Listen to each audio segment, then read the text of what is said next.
I've been thinking about your letter more than I expected. Some of what you said has stayed with me, but others, there was no clarity. I still don't know how you reconcile certain things, one being the new covenant, as we both see it differently. Why do you still keep laws in your version of the new covenant? Romans 6:14, Paul said, we are no longer under the law, but under grace. If he still believed in Torah, why do so many read his words as though he taught against it? I'm not trying to argue with you. I am trying to understand what I have missed. We, the believers.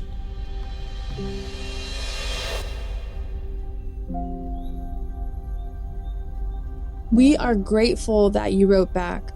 We realized in our previous response that we didn't actually provide full clarity, and we understand why these things can seem difficult, because once we wrestled with many of the same questions ourselves.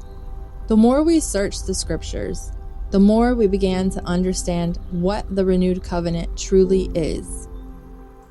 Hebrews 8:10-11 is direct quotation from Jeremiah 31:33-34. I will put my Torah in their minds and write it on their hearts, and I shall be their Elohim, and they shall be my people. The covenant did not remove his ways. It has always been a heart issue. Scripture says he found fault with them, not because his ways were too hard to keep, but because the heart itself had become like stone. You mentioned the law being Moses' law. We were taught that as well. Yet Leviticus 26:46 says, the law of Yahuwah by the hand of Moses. Moses was not the lawgiver, only the servant through whom it was delivered. Because the people once said, you speak with us, and we will hear, but let not Yahuwah speak with us, lest we die. And the law given through Moses was fulfilled by Yahusha, not by removing it, but by bringing it into its intended fullness through faithful obedience.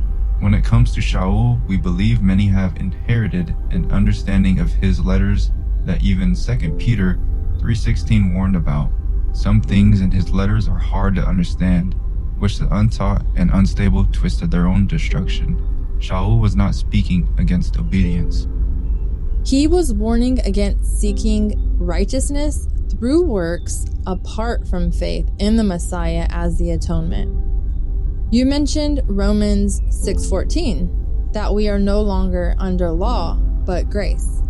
But the next verse says, do we then make void the law through faith? Yah forbid. Yea, we establish the law.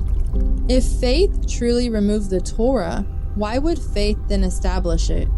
And may we ask you this, would a faithful spouse be wrong for honoring their vows? Would they be called legalistic for remaining faithful? Not to earn the marriage, but because they love the one they belong to. The blood of Yahusha does not remove the Torah, but removes the legal debt and condemnation caused by our transgressions. It satisfies the justice of the covenant by paying what we owed and restoring us to relationship with Yahuwah. If we love him, we will keep his commandments. What we have learned is that much changes when scripture is read in its full context instead of through the lenses we first inherited. We are not asking you to agree with us, only to read it again, slowly, in context, from the beginning. We have inherited much lies and the traditions of man without even realizing it, with love.